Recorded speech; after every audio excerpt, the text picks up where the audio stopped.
함께 보겠습니다. 호세아서 6장입니다.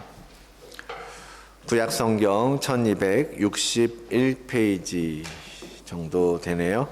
호세아서 6장 1절로 6절까지의 말씀, 우리 다 같이 일어나셔서 하나님의 말씀 받들도록 하겠습니다. 호세아서 6장 1절로 6절까지의 말씀입니다. 한 목소리로 읽을게요. 함께 읽겠습니다. 오라, 우리가 여호와께로 돌아가자. 여호와께서 우리를 찢으셨으나 도로 낫게 하실 것이요 우리를 치셨으나 싸매어 주실 것임이라. 여호와께서 이틀 후에 우리를 살리시며 셋째 날에 우리를 일으키시리니 우리가 그의 앞에서 살리라. 그러므로 우리가 여호와를 알자, 힘써 여호와를 알자. 그의 나타나심은 새벽빛같이 어김없나니 비와 같이 땅을 적시는 늦은 비와 같이 우리에게 임하시리라 하니라. 에브라임아, 내가 네게 어떻게 하랴? 유다야, 내가 너에게 어떻게 하랴? 너희의 인애가 아침 구름이나 쉬 없어지는 이슬 같도다. 그러므로 내가 선지자들로 그들을 치고 내 입의 말로 그들을 죽였노니 내 심판은 빛처럼 나오느니라. 나는 인애를 원하고 제사를 원하지 아니하며 번제보다 하나님을 아는 것을 원하노라. 아멘. 하나님의 말씀입니다. 하나님을 아는 지식이라는 제목으로 이상구 목사님 말씀 선포하실 때 많은 은혜 있으시길 원합니다.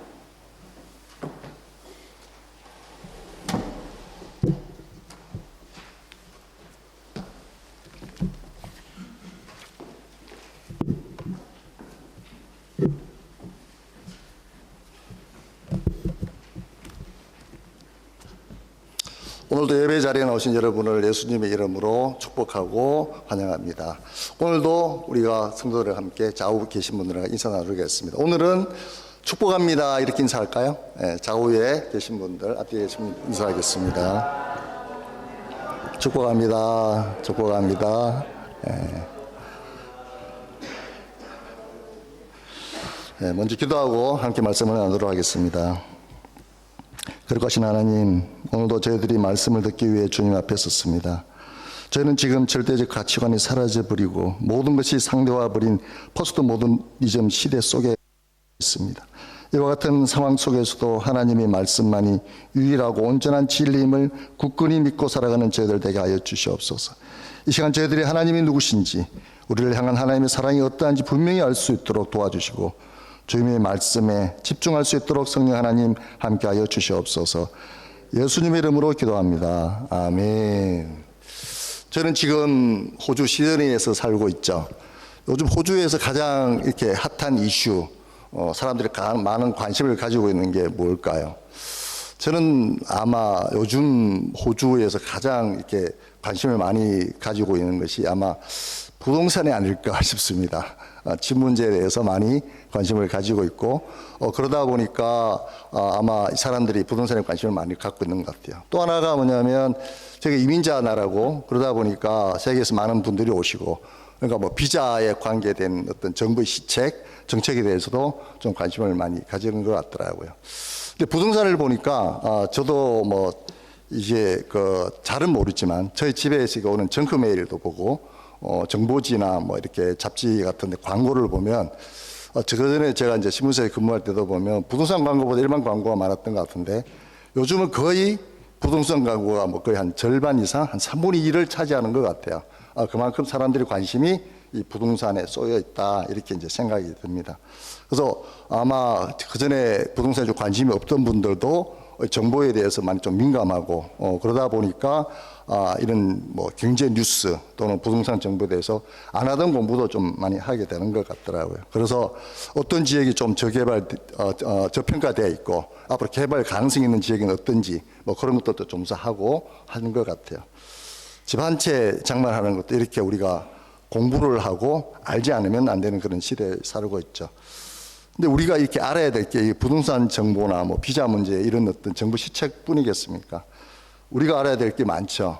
새로운 자동차가 나오면 그에 대한 정보도 공부를 하고 학습을 또 하고, 또 은행 금리가 어떻게 오르락 내리고, 그래서 금융 지식도 우리가 또 공부를 해야 되는 것입니다.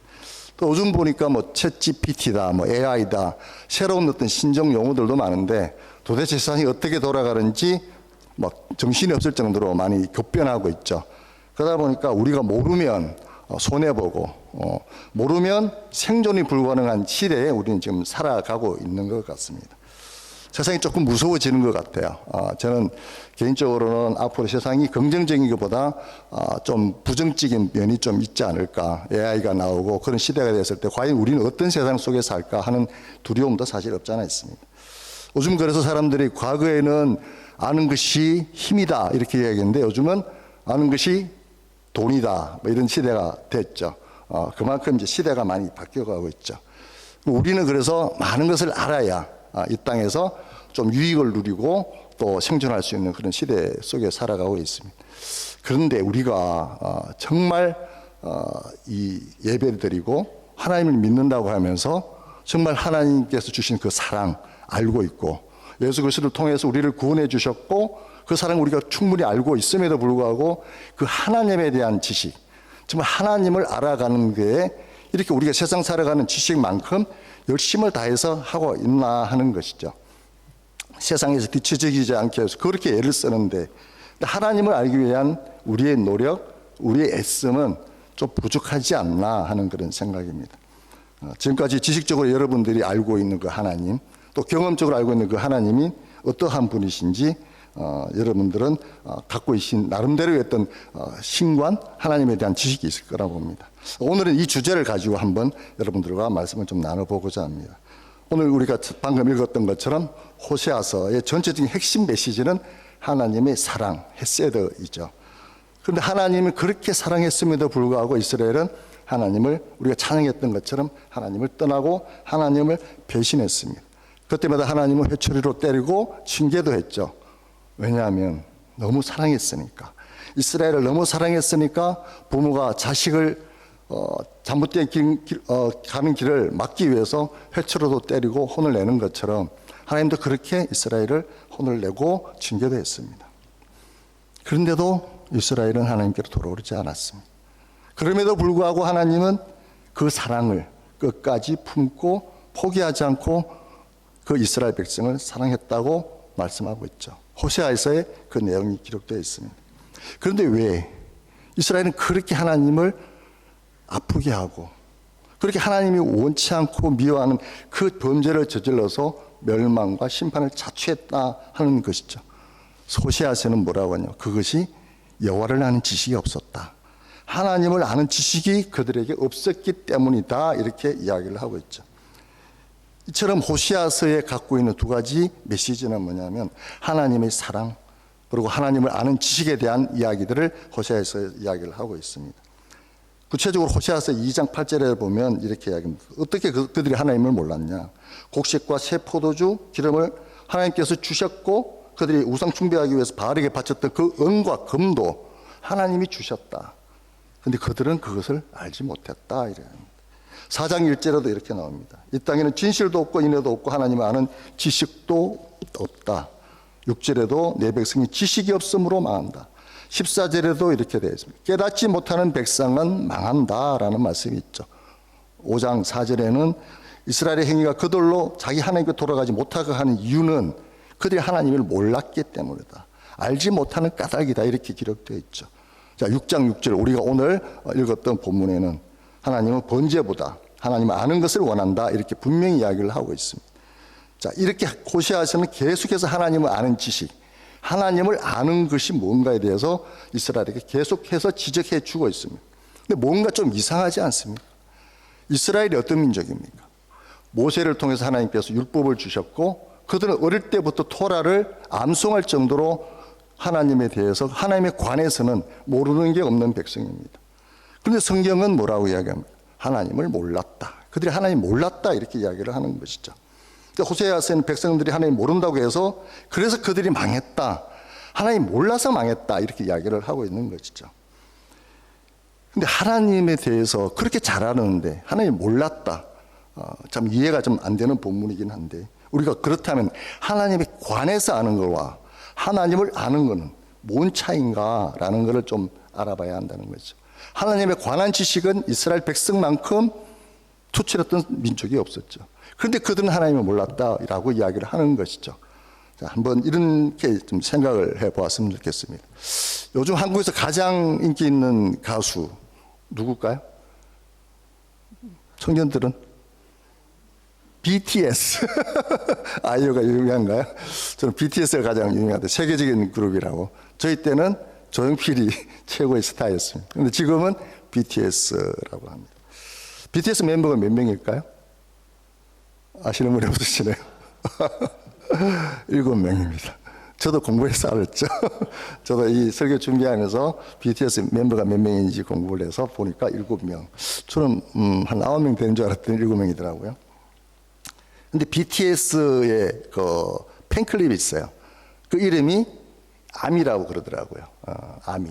영어로만 이제 군대, 우리말로 하면 군대인데 방탄소년단의 그걸 따서 아미라고 지었다고 그러더라고요. 근데 BTS의 그 팬클럽, 그 아미만큼 BTS를 잘하는 사람들이 있을까요?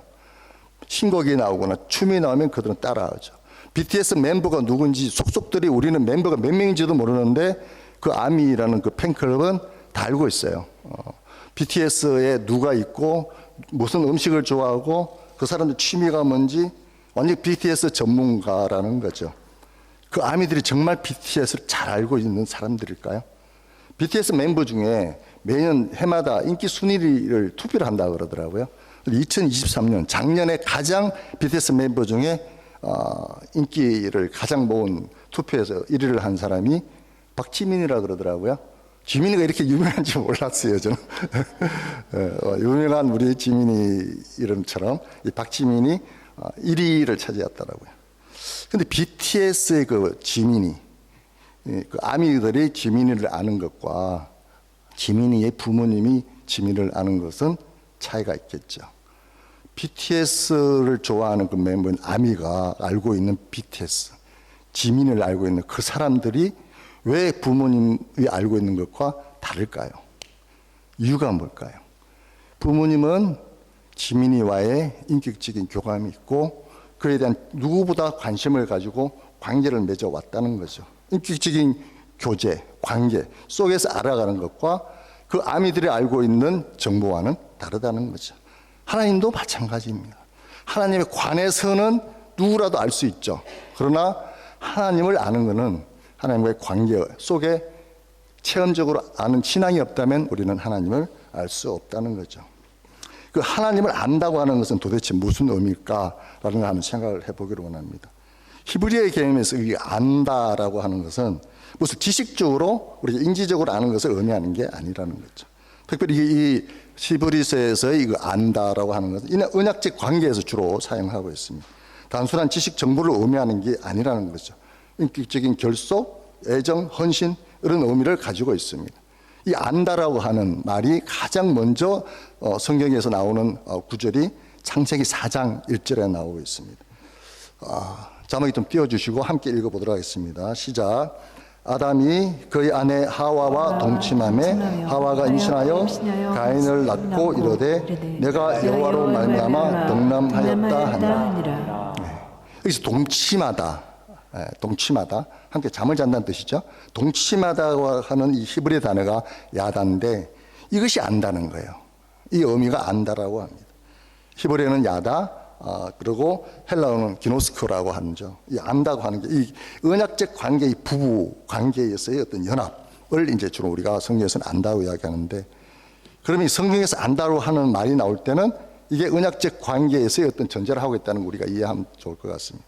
그러니까 누구를 안다, 무엇을 안다고 하는 어떤 지식에는 우리가 두 가지 종류가 있다고 우리는 이제 살펴볼 수 있습니다. 첫째가 뭘까요? 우선 머리로, 생각으로 우리가 알고 있는 어떤 지적 능력으로 이성적인 판단을 알 수 있는 것들이 있죠. 그 지식적인 사고를 통해서 비판하고 판단하고 분석하는 어떤 논리적인 어떤 지식, 그런 것을 우리는 또 안다고 이야기하죠. 또 하나는 뭡니까? 경험으로 습득되고 이해하는 그런 체험적 지식을 또 안다라고 이야기를 하죠. 이것은 머리나 생각으로는 도저히 알 수 없는 것들이 있죠. 깊은 관심을 가지고 지식적인 어떤 관계를 통해서, 그 교제를 통해서 알아가는 거죠. 오랜 시간 그 경험의 과정을 통해서 눈으로 보고 손으로 만져보고 몸으로 체험해서 느껴서 아는 그 체험적 지식, 이게 또 우리는 그 두 번째 지식입니다. 우리가 머리로 아는 지식과 함께 체험적으로 아는 지식, 이 두 가지가 있다는 것이죠. 자, 이런 한 이야기를 해보겠습니다. 제가 오래전에 저희 그 형수님 소개로 아내를 처음 만났습니다. 처음에 아내를 만났는데 너무 이쁜 거예요. 그리고 너무 단아하고 그래서 참 만나보고 싶다. 그래서 기적적으로 이제 저는 너무나 첫눈에 반해서 이렇게 했는데 아내는 어떤 생각일지 모르겠지만 저는 그랬어요. 그래서 시간 날 때마다 이제 데이트하고 만나고 이렇게 했죠. 커피 마시고 그러면서 이제 이야기를 하는 주로 어떤 이야기를 했겠습니까? 젊은 남녀가 만나면 서로에 대해서 알아가야 되니까 이야기를 하죠. 뭐 부모님 어떤 분이냐, 형제가 몇 명이냐, 뭐 좋아하는 음악은 뭐냐, 취미가 뭐냐, 뭐 어떤 여행지에 가본 적이 있냐, 뭐 이런 얘기들을 주로 하죠. 서로를 알아가는 어떤 과정에서. 그러다 보니까 이제 성격도 알게 되고 여러 가지에 대해서 아내에 대해서 많은 것을 알게 되죠. 그러다 보니까 사랑하게 되고 또 결혼까지 하게 됐습니다. 근데 그렇게 제가 잘 알고 있다고 아는데 결혼하고 나서 보니까 몰랐던 부분이 너무 많은 거예요. 뭐 그전에 잘 몰랐던 어떤 버릇, 습관들도 알게 되고 그러다 보니까 조금씩 그전에 알고 있는 것 조금씩 또 경험하면서 함께 살면서 아는 지식들이 다르다는 것을 조금씩 알게 되었습니다. 아내는 되게 성격이 좀 깔끔한 편이라 항상 물건이 제 위치에 있어야 돼요. 근데 저는 좀 털털해서 물건이 제 위치에 잘 안 둬요. 항상 뒀던 자리에 두는 게 아니라 여기 저기 흩어다가 뭐 찾을 때 막 혼란스럽고 막 시간도 많이 걸리는데 항상 아내는 제자리에 있어야 빨리 찾고 어디 합리적이더라고요. 처음에는 그게 귀찮고 성가시러웠는데 자꾸 이렇게 같이 하다 보니까 아내가 그런 걸 좋아하고 아내의 어떤 그런 것들 뭐 염려를 안 끼치기 위해서 저도 이렇게 하다 보니까 저도 모르게 그게 저도 생활 습관이 바뀌더라고요. 그렇게 지금은 제 위치에 잘 놓습니다. 지금은 과거보다. 네. 이제는 아내 말하지도 아내 표정만 봐도 뭘 생각하고 있을까, 또 뭐가 또 필요한지, 또 어떤 걱정거리가 아니라 다 이제 눈치로 대충 잘 알게 되는 그런 사이가 됐습니다. 살아온 세계 30년이 넘다 보니까 아마 그렇게 이렇게 체험적으로 많이 알아지는 것 같아요. 근데 제가 옛날에 시골 어떤 마을에 가족들과 함께 이렇게 휴가를 간 적이 있어요. 식당에서 식사를 하고 있었는데 어떤 그 주인 아저씨 되는 그 주인분이 그 아내 되는 분한테 이렇게 이야기를 해요. 거시기 하니까 거시기 해요. 이렇게 이야기해요. 도대체 뭐 거시기 하니까 거시기 해요? 뭔 말인지 몰랐는데 그 아내 되는 분은 아무 말도 안 하고 저 옆 테이블에 가더니 손님들이 이제 드시고 간 그 음식 뭐 테이블을 이렇게 다 정리를 하시더라고요. 거시기요? 거시기요? 이런데 그 거시기가 거시기인지 저는 몰랐는데 너무 잘 하시는 거예요. 그래서 아마 저도 한 10년 이상 더 살면 그 정도 될지 잘못 자신은 없습니다. 예. 부부가 이게 수십 년 이렇게 함께 살면서도 서로 생각, 감정을 이렇게 이해하는 게 쉽지 않죠. 서로 갈등하고 좌충우돌하고 그러면서 서로 조금씩 알아가는 거 아니겠습니까? 여기 앉아 계신 분들도 사실 그렇게 서로를 알아간다는 게 쉽지 않다는 거 잘 아실 줄 압니다. 우리가 서로를 알아간다라는 게 전혀 모르던 타인이 만나서 서로를 알아가는 그 과정이 쉽지 않은 것처럼 우리는 그저 가만히 있으면 알아지는 게 아니라는 거죠. 관심을 가지고 생각을 가지고 그 사람이 뭘 좋아하는지 관심과 애정이 없이는 그것을 알아갈 수가 없는 거죠. 그러니까 조금씩 경험적으로 어떨 때 좋아하고 어떨 때 기뻐하고 어떤 표정은 이게 토라진 표정이구나, 어떨 때는 이게 좋아서 하는 표정이구나 우리는 아는 거죠. 관심을 가지고 세심히 살피지 않으면 우리는 알 수 없습니다. 부부가 이렇게 서로 알아가는 과정도 그렇다면 하나님도 우리가 그런 과정 가운데 알아가는 것 아닌가 저는 그렇게 생각을 합니다. 하나님을 알아가는 과정, 우리 살아가는 모든 이 땅에서 살아가는 모든 시간들이 어쩌면 하나님을 알아가는 과정이 아닐까 뭐 저는 그런 생각을 해봅니다. 오늘 우리가 본문에 읽었던 호세아서가 이 호세아 선지자와 고멜의 결혼 관계를 통해서 하나님은 어떠한 분이신지를 우리는 이 호세아 선지자의 어떤 이야기를 삶을 통해서 우리는 알 수 있는 거죠. 그 내용은 이렇죠. 요약하자면 호세아 선지자에게 음란한 여인을 아내로 맞이해서 음란한 자식을 낳아라. 하나님이 호세아 선지자에게 준 첫 번째 소명이었습니다. 보통 선지자라면 이스라엘, 타락한 이스라엘에게, 하나님을 떠난 이스라엘에게 경고를 하거나 회개에 촉구하는 그런 메시지를 전달하는 게 일반적일 텐데, 이 호세아에게 준 하나님의 소명은 엄난한 여인을 만나서 그 여인하고 결혼해서 엄난한 자식을 낳아라. 사실 아무리 선지자지만 받아들이기 쉽지 않은 그런 하나님의 소명이었죠.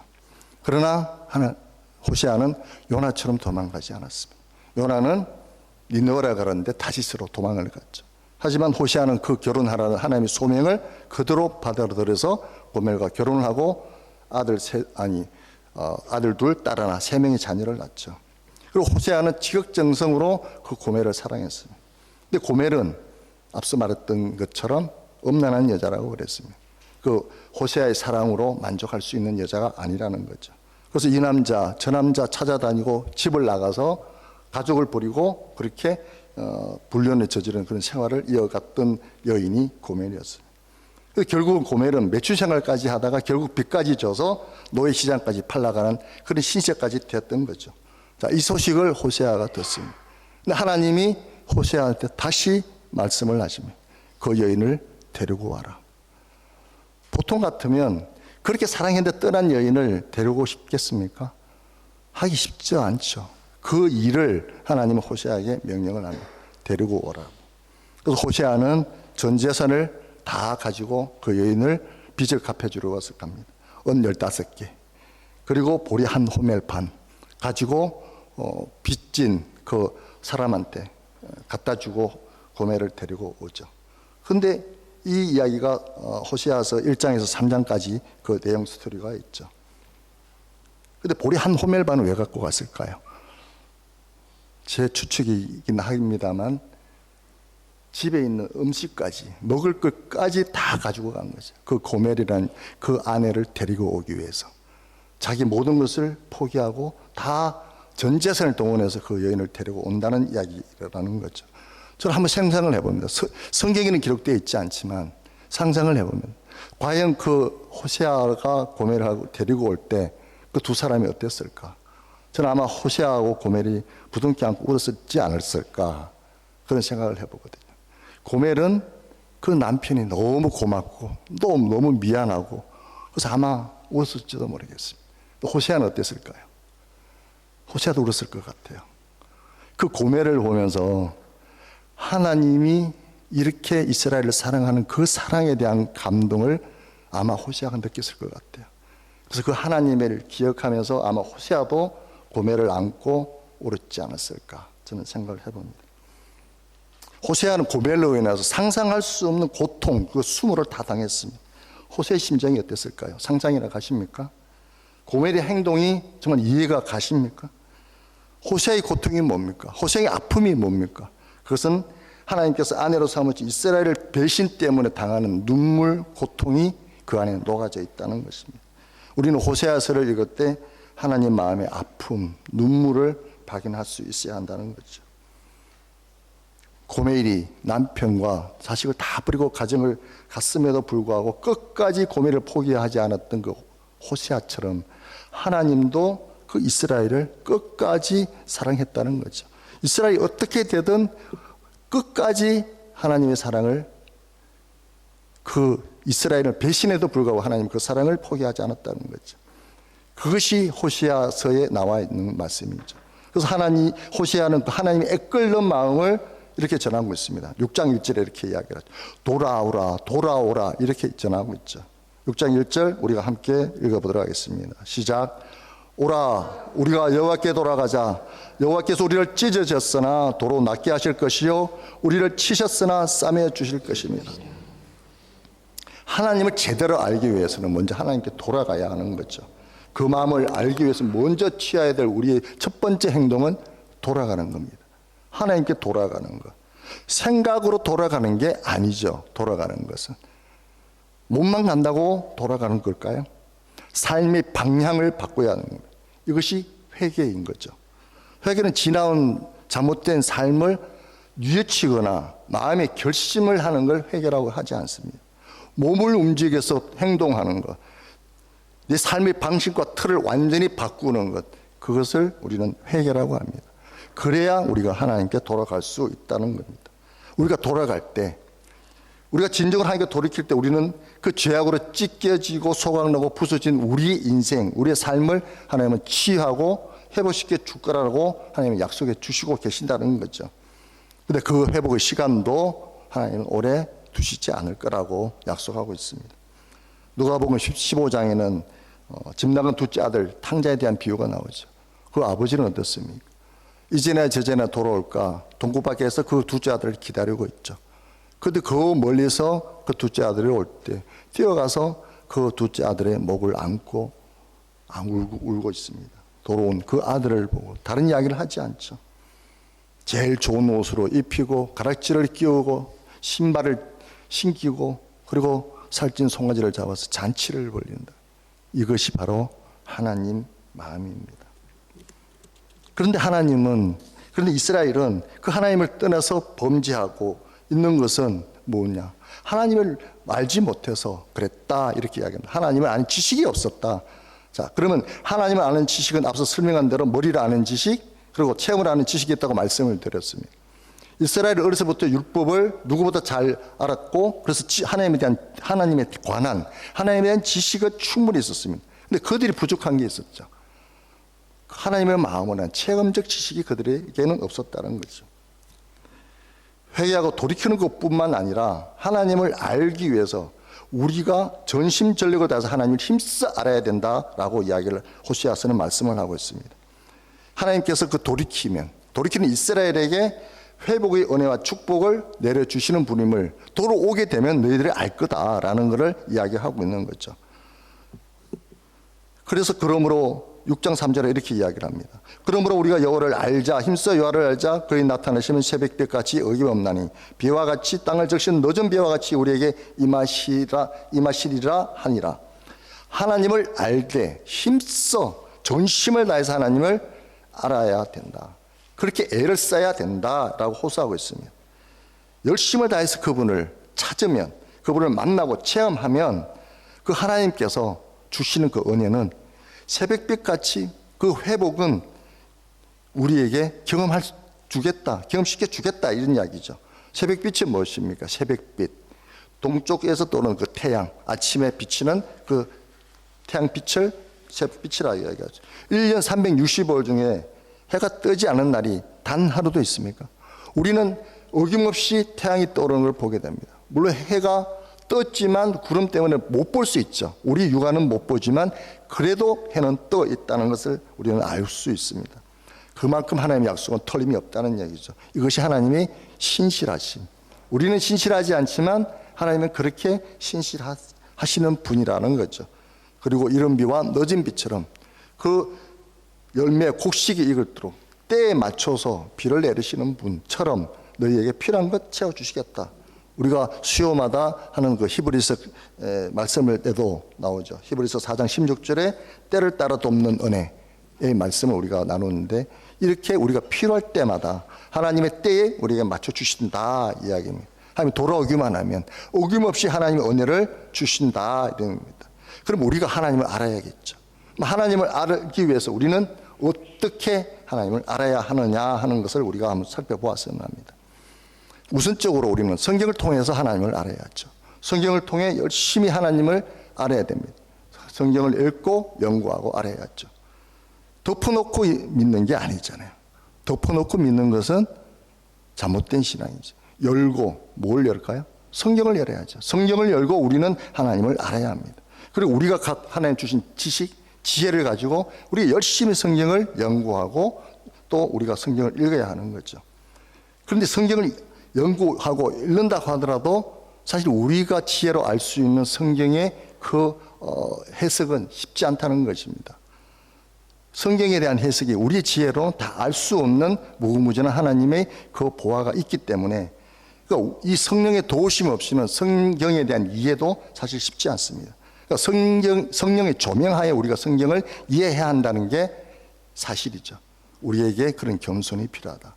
내가 성경을 다 알 수 없기 때문에 성령께 기도하고 구하는 것이죠. 그리고 성경에 대한 지식이 많이 쌓였다고 해서 우리가 하나님을 알 수 있는 것도 아니라는 거죠. 성경을 통해 하나님을 아는 것도 중요하지만 우리 삶을 통해서 개인적으로 또 인격적인 하나님의 관계 속에서 알아가는 그 체험적인 신앙이 무엇보다 중요하다는 것이죠. 성경에 관해서 가장 많이 아는 사람이 누굴까요? 신학 공부를 하고 신학 박사를 따고 신학생을 가리키는 신학 교수님들 또는 신학자들, 그들만큼 하나님에 관해서 잘 아는 사람이 누가 있겠습니까? 우리는 그분들이 알고 있는 거에 10분의 1, 100분의 1도 따라갈 수가 없죠. 그러나 그분들이 하나님을 정말 잘 아는 분일까라는 거죠. 하나님에 관해서는 잘할 수 있죠. 그러나 그렇다고 그분들이 하나님을 잘 아는 분이라고 우리는 그렇게 단정적으로 이야기할 수 없다는 거죠. 왜냐하면 하나님을 알아가는 인격적인 교제, 만남, 그런 체험적 신앙이 결여되어 있다면, 그래서 하나님과 언약적 관계에 충실하지 못하다면, 삶으로 드러나는 신앙을 그분들이 행하지 않는다면 그들은 하나님을 아는 분이 아니라는 거죠. 호세아가 계속 이야기하면 하나님 여호와께 돌아가자, 하나님을 힘써 알자고 그렇게 이야기를 했는데 이스라엘은 그렇게 했냐 하는 것입니다. 그들은 하나님께 돌이키기 위한 어떤 모양, 형식을 갖췄습니다. 그런 하나님을 아는 일에는 실패했다는 것이죠. 그래서 결국 이스라엘은 아수르에 의해서 망하고 맙니다. 자, 6장 4절 제가 읽어보도록 하겠습니다. 에브라임아 내가 내게 어떻게 하라, 유다야 내가 내게 어떻게 하랴, 너희의 인애가 아침 구름이나 쉬 없어지는 이슬 같도다. 하나님의 애통하는 마음이 이 4절에 나와 있습니다. 그들은 하나님의 마음을 이해하지 못하고 열심히 제사를 드렸습니다. 율법적인 종교 생활을 열심히 했다는 얘기죠. 그것이 하나님께 돌아가는 것이고 그들이 열심히 하나님을 기쁘시게 하는 것이라고 그들은 오해했다는 거죠. 우상 숭배를 멈추지 않았습니다. 그럼에도 하나님께 대한 제사도 열심히 드렸습니다. 이스라엘 민족이 하나님의 제사를 버린 적은 없었습니다. 항상 제사를 드렸지만 우상 숭배와 같이 했다는 얘기죠. 문제는 뭐냐? 혼합 종교였다는 거죠. 하나님이 원하시는 건 인애였는데 그들은 염소, 양을 잡아서 열심히 제사 드렸습니다. 그것이 하나님이 기쁘시게 하는 줄을 착각했던 거죠. 어쩌면 우리가 살아가는 이 땅 우리의 신앙생활은 어떻습니까? 우리는 우상 숭배를 하지 않나요? 점집 찾아가지 않으니까 우리는 우상 숭배하지 않는 삶이라고 우리가 자신할 수 있을까요? 우리 마음속에 물질에 대한 탐욕이 있습니다. 성공에 있고, 아까 우리가 전사님이 기도했던 것처럼 건강에 대한 부분들도 우리가 되게 그렇게 우상처럼 섬기는 것들이 너무 많다는 거죠. 우리 육체적인 그릇들을 많이 섬기고 있죠. 그것이 그럼에도 불구하고 우리는 또 하나님을 열심히 섬긴다고 합니다. 이 두 가지를 다 우리는 갖고 싶은 거죠. 이것이 이 이스라엘 민족이 갖고 있었던 그 혼합 종교와 거의 흡사하다고 우리는 봐지는 것입니다. 이스라엘은 하나님께 돌아가는 게 형식적이었습니다. 그들이 갖고 있는 하나님에 대한 충성, 이웃을 향한 궁일의 마음은 아침 구름이나 이슬처럼 쉬 사라져버렸다. 해가 뜨면 금방 사라질 만큼 그들은 미약한 어떤 정도밖에 가지고 있지 않았다는 거죠. 그들이 갖고 있는 하나님의 아는 지식은 그냥 마음은, 그들이 갖고 있는 건 마음은 하나님의 마음과 너무 거리가 멀었던 단편적이고 자기 중심적이고 표면적이고 외식적이었다, 이런 것입니다. 그 이스라엘의 사람들을 보면서 하나님이 하는 마음이 4절에 있죠. 에브라임아 내가 너를 어떻게 해주면 좋겠냐, 유다야 정말 너를 어떻게 했으면 좋겠나, 그 애타는 마음, 부모의 마음이 들어가 있다는 거죠. 말귀를 알아듣지 못하는 그 자식을 향한 부모의 안타까움이 이 4절에 포함되어 있습니다. 예전에 제가 알고 있던 어떤 분 자녀 중에 대학을 입시를 앞둔 아들이 하나 있었습니다. 이 아들이 공부를 잘 안 해요. 열심히 하지 않아요. 책상에 앉아 있으면 30분을 못 앉아 있는 거예요. 공부 좀 하는 거 싶으면 돌아서면 컴퓨터 게임을 하고 있는 거예요. 그래서 다시 또 공부하나 싶으면 또 그 몇 번을 그러다 보니까 너무 화가 나서 그 아버지가 뭐라고 하냐면, 너 공부 안 하고 이렇게 게임만 할 거면 학교 그만두고 돈이나 벌어. 화가 나서 그렇게 이야기를 했어요. 근데 애들이 그 아들이 잠잠하더래, 며칠 동안. 그래서 어느 날 학교에서 종이 한 장을 갖고 왔는데 자퇴 신청서예요. 그러니까 엄마 아빠한테 주는 거예요. 학교 그만두고 돈이나 벌으라 그러니까 자퇴 신청서를 갖고 왔다는 거지.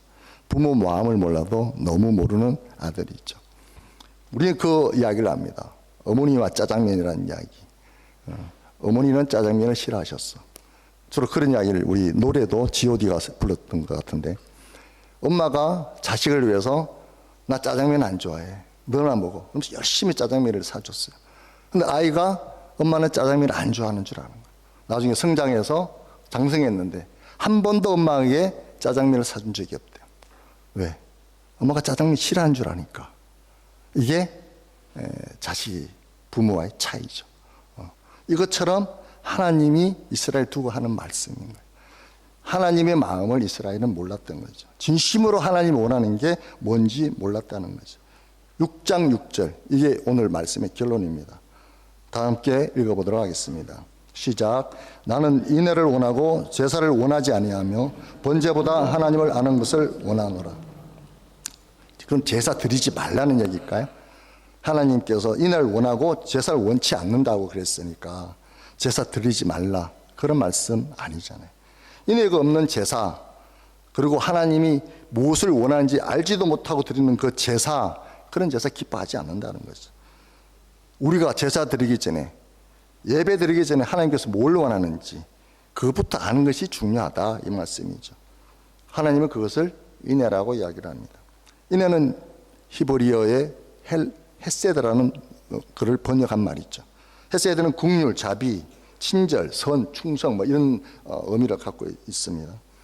하나님에게 적용할 때는 이게 충성이란 의미로 사용되고, 사람들에게 적용할 때는 국률, 자비, 사랑, 이렇게 우리가 이해할 수 있습니다. 하나님은 이스라엘 백성에게 하나님에 대한 충성, 그런 헌신, 순종을 요구를 하면서도 하나님의 사랑을 이웃들에게 국률과 자비를 베풀어라, 그게 내 마음이다 라고 이야기를 하죠.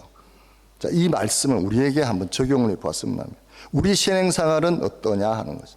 하나님을 향한 열심, 사실 우리 민족만큼, 우리나라만큼 하나님에 대한 열심을 많이 내는 나라도 없다고 합니다. 호주는 뭐 한국하고 조금 여건이 틀리기 때문에 좀 사정이 다를 수 있습니다만, 한국 같은 경우는 예배가 정말 많습니다. 주일 예배를 포함해서 수요 예배, 금요 철야 예배, 또 뭐 성경 공부, 또 셀 모임, 큐티 나눔 모임, 일주일 내내 교회에 오는 분들도 있어요. 교회 프로그램이 일주일 내내 이루어지는 그런 교회도 많습니다. 우리는 신앙생활 열심히 한다 하면 뭐랍니까? 먼저 생각하는 게 예배 열심히 드리는 게 신앙생활 열심히 한다고 우리는 생각을 합니다. 이스라엘 백성들이 형식적인 제사에 그렇게 몰입을 했던 것처럼 우리도 예배를 너무 소중히 여깁니다. 예배를 소중히 여기지 말라는 이야기가 아닙니다. 하나님 마음이 어디 있느냐 우리는 살펴보고자 하는 거죠. 근데 하나님이 원하시는 건 뭡니까? 오늘 말씀에서 인애, 헤세드, 그거를 하라고 그랬는데 우리는 그걸 뒷전입니다. 예배가 먼저거든요. 예배, 제사 드리는 것 첫째. 그렇게 우리가 신앙생활로 굳어져 있지 않나 하는 거죠. 헤세드의 실천, 헤세드를 우리가 삶 속에서 이루어내는 것, 이게 하나님을 아는 것이라고 분명히 성경에 이야기를 하고 있는데, 우리는 헤세드를 외면한 채 그냥 예배만 열심히 드린다고 하면 우리는 하나님을 알지 못하고 예배드리는 그런 사람이 될 수도 있다는 거죠. 그런데 이런 말씀이 호세아에서만 기록되어 있는 게 아닙니다. 성경 곳곳에 이런 형식적인 제사가 아니라 인의 긍휼의 삶을 계속 강조하고 있다는 거죠. 성경 몇 군데 한번 찾아보겠습니다. 이사야 1장 11절과 12절, 그리고 16절과 17절에도 나옵니다. 여러분 자막을 보시고, 여기도 보면 이사야 1장 12절에 보면 그들이 아무리 재물을 가지고 온들 그들은 그냥 내 마당만 밟는다, 이렇게 이야기를 합니다.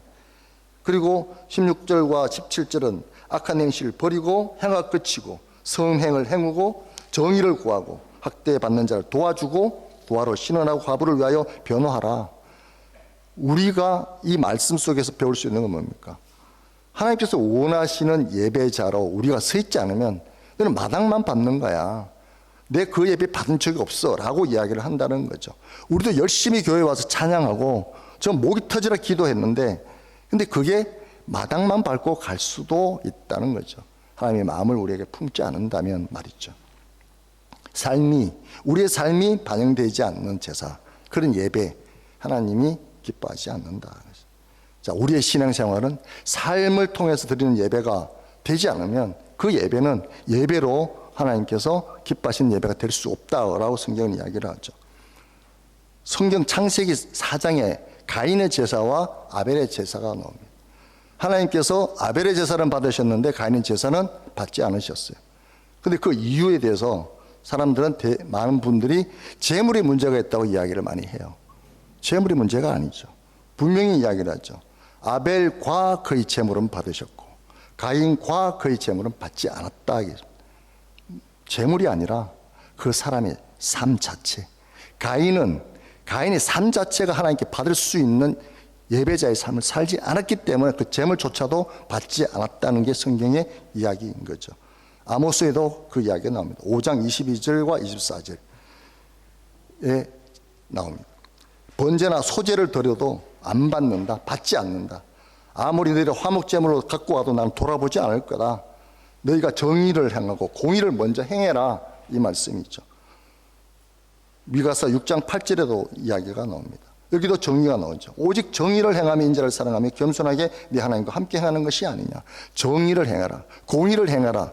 먼저 너희 그 삶이 정의롭고 공의로운 삶을 살아야 내가 너희 재물, 너희가 드리는 그 예배 내가 그때 받을 거다, 이야기를 하고 있는 거죠. 예수님께서도 이 말씀을 인용하고 있습니다. 호세아 6장 6절의 말씀을 인용하면서 복음서에서 이야기를 하죠. 마태복음 9장 13절, 12장 7절에 이야기를 합니다. 뭐라고 이야기를 하냐. 국률을 원하고 제사를 원하는 게 아니다. 자비를 원하고 제사를 원하는 게 아니다. 그러면서 그 뜻이 무엇인지 배워라. 그리고 너희가 그것이 무엇인지 알았다면 이렇게 행하지 않을 거다, 이렇게 이야기를 하는 거죠. 마가복음 12장 33절에도 예수님께 칭찬받는 서기관의 말이 있습니다. 예수님께서 그 서기관의 말을 칭찬했죠. 신앙생활이 어떠해야 하는지 그 말씀을 보면 우리는 잘 알고 있습니다. 또 마음을 다하고 지혜를 다하고 힘을 다하여 하나님을 사랑하는 것과 또 이웃을 자기 자신과 같이 사랑하는 것이 전체로 드리는 모든 번제물과 기타 제물보다 나으니라. 하나님을 사랑하는 것, 이웃을 사랑하는 것, 그것이 제사보다 낫다, 이렇게. 사랑이 예배보다 더 중요하다. 이것이 예배다. 예수님께서 우리에게 주시는 새 계명, 예배 잘 드리라는 게 아니라 서로 사랑하라는 것이었습니다. 서로 사랑하는 것이 곧 삶으로 드리는 예배다라는 거죠. 사랑하는 다듬교회 성도 여러분, 우리는 왜 예배 드립니까? 우리는 왜 하나님을 믿습니까? 시간 날 때마다 성경 읽고 말씀 듣고 묵상하고 기도하는 그 이유가 무엇입니까? 그냥 우리가 예수 믿고 구원받으면 끝이라고 생각하는 건 아닙니까? 구원받은 자의 삶이 어때야 되느냐? 하나님을 제대로 알고 하나님의 뜻을 깨달아서 하나님을 기쁘시게 하는 삶, 그게 구원받은 자의 삶이 아니겠습니까? 호세아 4장 1절에 이렇게 되어 있죠. 이 땅에는 진실도 없고 인애도 없고 하나님 아는 지식도 없다. 그 당시 이스라엘 땅에 그렇다고 호세아 선지자는 이야기를 하고 있습니다. 그럼 우리가 살고 있는 이 시대는 진실도 있고 인애도 있고 하나님을 아는 지식도 충만하다고 여기고 있습니까? 지금 우리가 살아가고 있는 이 땅도 역시 마찬가지로 진실도 없고 인애도 없고 하나님을 아는 지식도 없다는 그런 생각들을 많이 하고 있을 겁니다. 하나님을 아는 지식이 없으니까, 하나님을 모르니까 하나님의 사랑을 경험할 수도 없고, 하나님의 사랑을 경험한 적이 없으니까 그 사랑을 이웃에게 전달할 수도 없다는 거죠. 정말 참된 예배는 뭡니까? 참된 예배. 우리가 지금 드리고 있는 이 예배만이 예배일까요? 우리가 이 문을 나서면 우리는 예배가 끝났습니까? 지금 예배를 끝나고 우리는 또 식사하고 식당을 갈 겁니다. 그 자리도 우리는 예배자로 서 있어야 한다는 것이죠. 우리 삶의 현장, 우리 일터, 모든 것이 예배의 처소입니다. 하나님은 성전에만 머물러 계시는 분이 아니죠. 마찬가지로 교회당에만 머무시는 분이 결코 아니라는 것입니다. 우리가 살아 숨쉬는 모든 공간, 그리고 우리가 보내는 모든 시간이 예배의 시간이고, 우리가 하는 그 모든 장소가 예배의 장소라는 거죠. 운전할 때, 쇼핑센터 가서 우리가 장 볼 때, 또 일할 때, 비즈니스 할 때, 가족들과 식사하고 교제할 때, 그 모든 순간이 우리는 예배 시간이에요. 우리가 예배한다고 할 때 무엇보다 중요한 것은, 열심을 내는 것보다 더 중요한 것은 하나님을 아는 겁니다. 우리 모든 삶의 순간은 하나님을 알아가는 과정이라고 우리가 이해해야 한다는 것이죠. 요한복음 17장 3절에 예수님이 분명히 이야기를 하셨습니다. 함께 읽어보겠습니다. 영생은 곧 유일하신 참 하나님과 그가 보내신 자 예수 그리스도를 아는 것이니라. 함께 한 번 더 읽겠습니다. 시작. 영생은 곧 유일하신 참 하나님과 그가 보내신 자 예수 그리스도를 아는 것이니라. 하나님을 알고 예수 그리스도를 아는 게 영생을 누리는 거다라는 이야기죠. 우리가 아는 만큼 보이죠. 보이는 만큼 믿게 되어 있습니다. 자, 오늘 우리가 호세 말씀을 살펴보았습니다만 우리가 형식적으로 우리 생각으로 우리가 원하는 예배 그런 방식으로 예배드리는 걸 하나님 기뻐하시지 않는다는 것입니다. 하나님께서 기뻐하시고 원하시는 예배는 뭐냐? 헬세대의 사랑, 하나님에 대한 그 사랑을 가지고 우리가 이웃에게 전하는 것이죠. 우리 가족에게, 우리가 만나는 사람들, 순간순간마다 그 모든 우리가 내가 만날 수 있는 그 모든 사람의 순간순간마다 우리가 그 하나님의 사랑을 전해야 한다는 거죠. 하나님의 사랑을 그 깊이 깨닫고 하나님을 알아가고 그래서 그 하나님의 마음을 흡족해 드릴 수 있는 그런 예배자로 저와 여러분들이 그렇게 그런 예배자로 서 있기를 원합니다. 기도하겠습니다. 사랑하는 하나님 아버지, 오늘도 말씀을 통해 저희의 삶을 돌아보게 하시니 감사합니다. 저는 지금까지 누구보다 하나님을 잘 안다고 여기며 신앙생활을 해왔습니다. 그런데 오늘 주님께서는 말씀을 통해 참된 예배가 무엇인지, 하나님께서 기뻐하시는 것이 무엇인지 다시금 깨닫게 해주셨습니다. 감사를 드립니다. 이제는 공적 예배 생활에만 그치는 신앙생활이 아니라 우리에게 주어진 모든 시간들 속에서 하나님을 경외하며 하나님을 사랑하며 나의 가족은 물론이고 삶의 현장에서 만나는 모든 사람들을 주님의 햇새대로 사랑하며 섬기는 예배자로 살아가게 하여 주시옵소서. 그리하여 날마다 하나님을 더욱 깊이 알아가는 저희들 되도록 인도하여 주시옵소서. 길이요 진리요 생명이신 예수 그리스도의 이름으로 기도합나이다. 아멘.